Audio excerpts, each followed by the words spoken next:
God gave me this poem, and he released all this weight off my shoulders. It was 5/25/25. I awoke from a dream at 5:25. I was in New York on tour, my wife lying right next to me, holding me, having no idea that I was awake. Eyes closed, processing this dream, and a poem being conceived in the womb of my mind. It was finally time for me to write about it.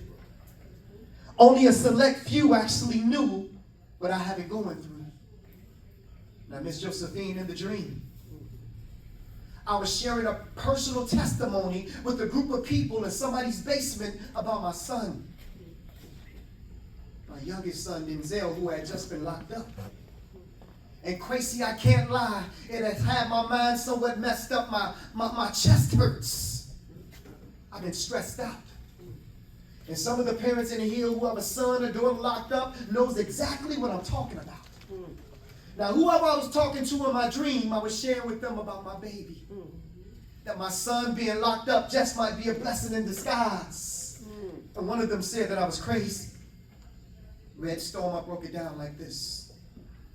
My firstborn son was taken away from me from cancer. I have another son named Christian who since the age of 2, I've helped to raise. But since that day my firstborn died, I talked to God and I prayed to never ever let another son be taken away. Losing a child is unbearable. I've lost a sibling and I've lost a parent. But there is no hurt on earth equivalent to losing a child.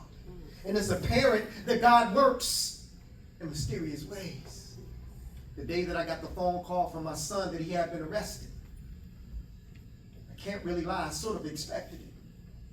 He had been involved in selling drugs, and time after time I tried to get that boy to stop. But he thought that he was wise in his own eyes, and after the initial shock, it was embarrassing. It was all over the news at first. Then to see all the social media posts targeting my child, Chi-Chi, that was the worst. On Facebook, they called him Monster. He was charged with drugs and guns. Some said he deserved life. Others said give him the electric chair. But damn it, that's still my son. And now he has to deal with the penalty of the law. It's a hard lesson, but now he knows that no matter how good a game plan is, it still has its flaws. Geronimo, I'm just so glad that I didn't get the call to come and identify his body. Now that's a phone call that nobody, and I mean nobody wants to receive. And in my heart, I truly believe that God works in mysterious ways. Candy, my son being locked up just might be God's way of protecting him. See, when I first got the phone call, things looked real grim. But my biggest fear wasn't him being locked up.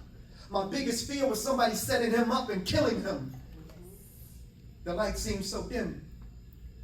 Then God reminded me of just what I had asked him. To never let me lose another son. I would never be able to hear my nuke bomb's voice or see his face at all. But my son Denzel, we talk to each other 2 to 3 times a week, even video call. I hope that he learns from this. I don't know how long they would keep him, but this would definitely teach him that there's no amount of money on earth worth his freedom. My son may be locked up for a while, but he's still here. And all I keep hearing is God's voice in my ear. You asked me to protect your sons. Isn't that what you prayed?